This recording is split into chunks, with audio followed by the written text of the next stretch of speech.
তাহলে এখন দেখো যে এককে কেন আমরা মৌলিক সংখ্যা বলতে পারি না। যদি এই জিনিসটা দেখতে হয় তাহলে প্রথমে আমাদেরকে জানতে হবে যে মৌলিক সংখ্যা কাকে বলে। তার আগে একটা কথা বলে নিই যে আমাদের কেন মনে হয় যে এক মৌলিক সংখ্যা হতে পারত।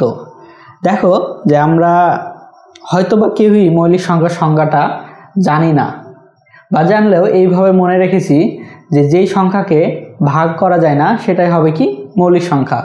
আমাদের এই ভুল ভাবনাটাই এই একের এখানে এসে সে ভেজালটা তৈরি করে। তাহলে মৌলিক সংখ্যা কাকে বলে এটা আগে জানা যাক। দেখো মৌলিক সংখ্যার সংজ্ঞা দেখতে গিয়ে আমরা দেখতে পাই কোনো সংখ্যার উৎপাদক যদি শুধুমাত্র দুটি হয়, অর্থাৎ সে সংখ্যা এবং এক, তাহলে ওই সংখ্যাকে মৌলিক সংখ্যা বলে। আচ্ছা, জিনিসটা বোঝানোর জন্য বোর্ডে খেয়াল করো যে আমরা যদি 5 লিখি তাহলে এই 5-এর উৎপাদক বা 5কে আমরা কি দ্বারা ভাগ করতে পারি। তাহলে 5কে প্রথমে আমরা 1 দ্বারা ভাগ করতে পারি এবং 5কে আমরা 5 দ্বারা ভাগ করতে পারি। তাহলে 5-এর উৎপাদক কয়টি হবে? 5-এর উৎপাদক হবে শুধুমাত্র 2টি, একটা হলো 1 আর একটা হলো 5 নিজে।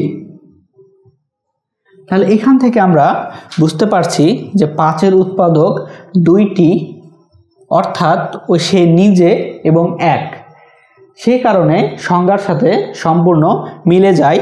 সেই কারণে 5 একটি মৌলিক সংখ্যা।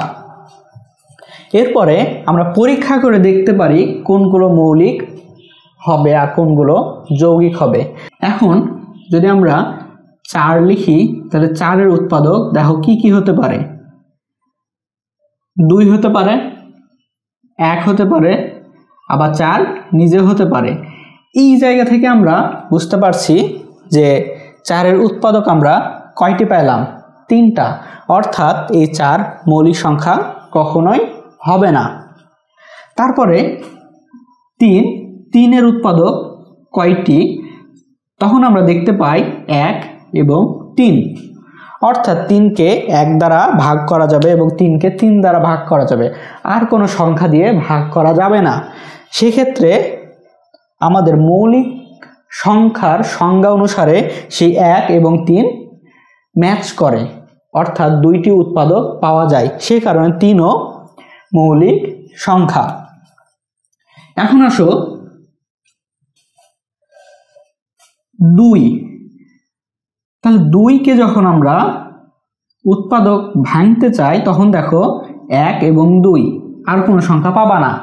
এই কারণে দেখবা যে পৃথিবীর একমাত্র 2 জোড় সংখ্যা হওয়া সত্ত্বেও সেটা কি হবে? মৌলিক সংখ্যা। এখন আসো 1কে ভাঙা যাক। 1কে কেন আমরা মৌলিক সংখ্যা বলি না? দেখো 1কে যখন আমরা